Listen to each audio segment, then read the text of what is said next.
కావేరి అయితే ఇంకా పండగ కదా అని చెప్పని ఇంటి ముందు ముగ్గేసి అందంగా రెడీ అవుతుంది.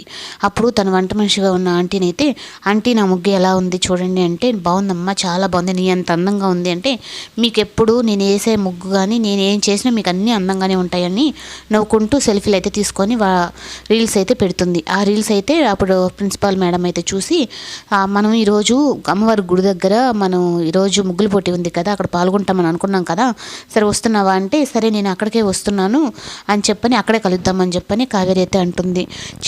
చందు అయితే ఈరోజు కావేరి అత్త గుడికి వెళ్తుందంట అని అనగానే చిన్ని అయితే పదండి మామయ్య, అక్కడైనా అమ్మని చూస్తాను, ఈరోజు గట్టిగా అడిగేద్దాం పదండి అని అయితే అనుకుంటాడు. అప్పుడు ఇంకా సత్యం కూడా అయితే చిన్ని బాధ చూడలేక సరే పదమ్మా అని చెప్పానంటే, అప్పుడు ఈ లోపల అయితే అందరూ రెడీ అయిపోయి గుడికైతే వెళ్తారు.